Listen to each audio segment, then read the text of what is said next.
Yes, welcome to the Jamaica Young Police channel. To our loyal viewers, subscribers and Patreon member.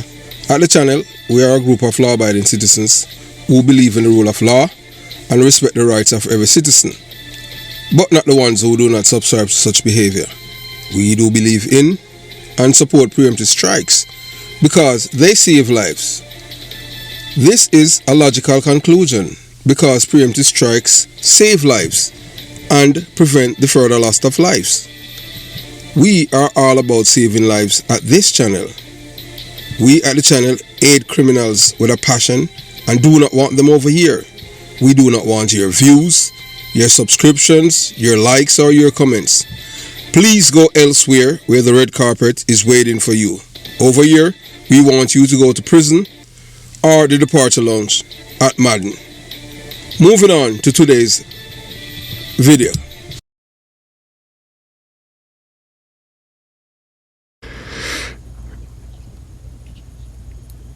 Yes, you're looking at a man, his name is Javon Pinnock, and he's wanted by the New York police for the murder of Javon Jemison.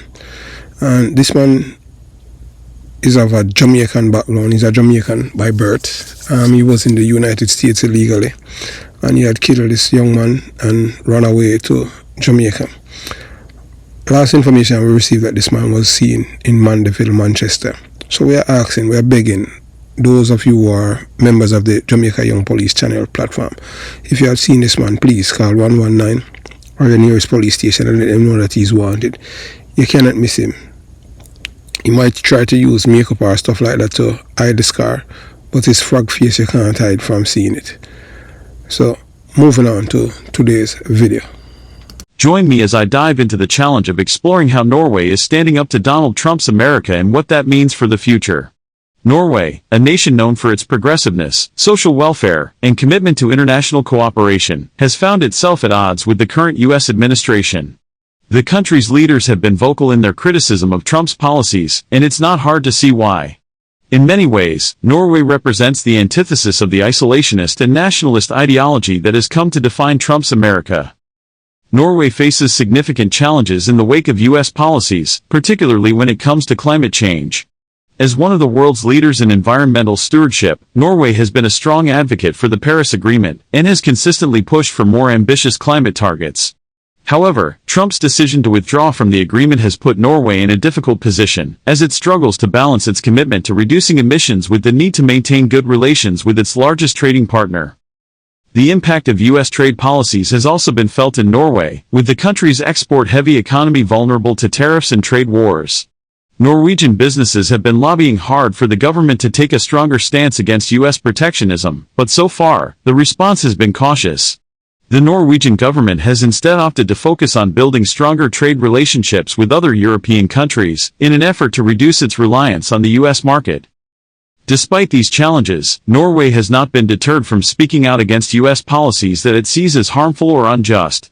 The country's leaders have been vocal in their criticism of Trump's immigration policies, and have worked to build stronger relationships with other countries that share their values. In many ways, Norway is serving as a beacon of hope for those who believe in the importance of international cooperation and diplomacy. In recent years, Norway has implemented a range of policies aimed at reducing its carbon footprint, from investing heavily in electric vehicles to promoting sustainable land use practices. The government has also taken bold action to divest from fossil fuels, and has implemented a range of measures to promote renewable energy. These actions demonstrate Norway's commitment to leading by example, and to doing its part to address the global climate crisis. One key moment that exemplifies Norway's stand against Trump's America is its decision to host a major climate conference in 2019, which brought together world leaders and climate experts from around the globe. The conference was a bold statement of Norway's commitment to climate action, and it served as a powerful rebuke to Trump's climate denialism. Norway's decision to increase its funding to the United Nations was another important moment, as it demonstrated the country's commitment to multilateralism and international cooperation. This decision was seen as a direct challenge to Trump's America First agenda, and it marked a significant turning point in Norway's relationship with the U.S. The Norwegian government's decision to introduce a climate law, which sets a target of becoming carbon neutral by 2030, is yet another example of the country's boldness in the face of U.S. opposition. This law is one of the most ambitious climate targets in the world, and it demonstrates Norway's commitment to leading the way on climate action. In conclusion, Norway's stance against Trump's America is a powerful reminder that even in the face of adversity, countries can still stand up for their values and promote a more just and equitable world. Norway's commitment to climate action, international cooperation, and human rights is an inspiration to us all, and serves as a beacon of hope for a better future. Thanks for watching, and don't forget to leave your thoughts on Norway's actions in the comments below. Make sure to like and subscribe for more videos on international relations. And what you're doing is very disrespectful to the country, this country. That's back to you, far more than a lot of people said they should have. Have you said thank you once this entire meeting? No, in this entire meeting, have you said thank you? Please, you think that if you will speak very loudly about the war, you can... He's not speaking loudly. He's not speaking loudly. Yes, throughout Donald Trump's life, he has been a con man, liar, and everything when you talk about immoral. This is a man who cheats on his wife when she had a baby. That's his last. He cheated on all of his wife. They are immigrants, but yet still this man ate immigrants. The third wife that he has, the one that's from Slovakia, she was a stripper, or you can say a call girl, because you understand what I'm saying. So right now, this is the first time now since his spat and disrespect to the president of Ukraine, calling the man a dictator when the man is an elected official. But what Donald Trump do not understand is that all these years they have been lying. The world has seen through his lies, except for his voters, because guess what? They are all white supremacists. And these are people that eat others. So right now you can see that Norway is standing up to America. They are not refueling any of the American vessels there in Norway. And Norway is calling for the rest of Europe to do the same, because America has abandoned its allies. And except and all these dummies, low IQ people, most of them is because of the AI, why they get the job. I've realized now that America alone cannot do things. You need allies. But they think that make America great and go America first, that they can do things. Now, the rubber, it's in the road. And America is going to realize that united we stand, divided we fall. They want to join Russia, but guess what? That is just Donald Trump and his acolytes, billionaires, because they are all criminals and thieves. They want to join Russia. Because you have to understand that communism is a criminal enterprise that oppress the poor set of people in the country and telling them what is good for them. That is not freedom. That is criminality and terrorism at its best. So you see that the support that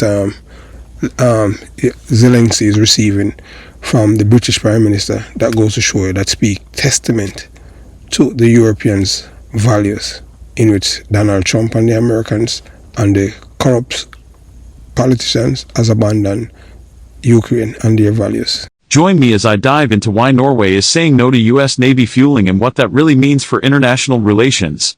In a surprising move, Norway has recently decided to deny the U.S. Navy's request to refuel its vessels in the country's ports, a decision that has sent ripples throughout the international community. The implications of Norway's decision are far-reaching and multifaceted. First and foremost, it significantly hampers the U.S. military's ability to project power in the region, as it relies heavily on access to allies' ports for refueling and resupply. This is particularly problematic for the U.S. Navy's operations in the North Atlantic, where Norway's strategic location makes it an ideal stopover point. Furthermore, the move could embolden other nations to rethink their relationships with the U.S. military, potentially leading to a broader destabilization of the region's security dynamics. Another potential consequence is that the U.S. may need to divert resources to establishing alternative refueling points, which could be a costly and logistically complex endeavor. Lastly, the decision could also have broader implications for the NATO alliance, of which both Norway and the U.S. are members. Norway's rejection of the U.S. Navy's request is not entirely unexpected, given the country's historical commitment to environmental protection and its growing unease with the environmental impact of military activities. There is widespread concern among the Norwegian public about the potential risks associated with hosting U.S. naval vessels, including the possibility of oil spills and pollution. Furthermore, Norway's domestic policies prioritize environmental stewardship, and the government has been under pressure to take a stronger stance on climate issues. Additionally, the decision may also reflect Norway's desire to assert its independence and sovereignty in the face of increasing great power rivalry. On a related note, Norway's government has faced criticism in the past for being too accommodating to the U.S. military, and this decision may be seen as an attempt to rebalance the country's relationships with other nations. The move could also be interpreted as a response to the U.S.'s increasingly unilateral approach to global affairs, which has led to tensions between the two nations on a range of issues. While Norway's decision is not directly linked to any specific incident, it is doubtless influenced by the broader geopolitical context. The official announcement from the Norwegian government came as a surprise to many, with some analysts suggesting that it may be a negotiating tactic to extract concessions from the U.S. However, the move has been met with a mix of reaction from the U.S. and other NATO allies, ranging from disappointment to understanding. The U.S. has thus far declined to comment on the specifics of the decision, but it is clear that the move has created a new point of tension in the relationship between the two nations. In response to Norway's decision, some have argued that the country is jeopardizing its national security and undermining the cohesion of the NATO alliance. Others have praised the move as a bold assertion of sovereignty and a necessary step towards reducing the environmental impact of military activities. As the situation continues to unfold, it remains to be seen how the U.S. and Norway will navigate this new reality and what implications it may have for international relations more broadly. In summary, Norway's decision to deny the U.S. Navy's request for refueling is a complex issue with far-reaching implications for international relations, national security, and the environment. It remains to be seen how the situation will play out, but one thing is clear, the world is watching, and the stakes are high. This is what happens when you allow a traitor to run a country. Somebody you know who's corrupt, criminal-minded, and a convicted criminal. And that's why you're getting a Donald Trump. Elon Musk is not an American, he's a South African, in which he has hacks to grind, and everything is all about what's in it for me. But we know that more than half of the country of the United States of America is not with Donald Trump and Russia, because people do not want to lose their freedom. So we can tell you, it's just a matter of time before everything, the burst, and when it bursts, we can tell you that the people will be coming for them, all of them, including the Supreme Court. Don't think that the Supreme Court, the U.S. Supreme Court, is out of it. There are 6 people that's on it. They are all bought and paid for. So you think that third world countries are corrupt? America is the most corrupt country in the world with those 6 judges on the Supreme Court, in which it's stated that no man is above the law and no man is below, and they change it because it's a cabal, it's a criminal enterprise. So we're going to see, because the people are not going to take it, they're going to rise up. And this goes to show resilience. And guess who is going to be leading the charge? It's all these black people. It's a black man who arrests John and convict him with 34 counts. It's a black woman. Why have to pay how much billions of dollars, millions of dollars to New York City, the state of New York, because he's a fraud, convicted criminal. But that's how it is in white supremacy. Now, one of the greatest things is that his supporters are turning on him, and over time, because he's not going to stop, because he's an impulsive and evil person. I did not vote for him because I do not like thieves and con artists. Have yourself a beautiful day. Jamaica Young Police Channel out.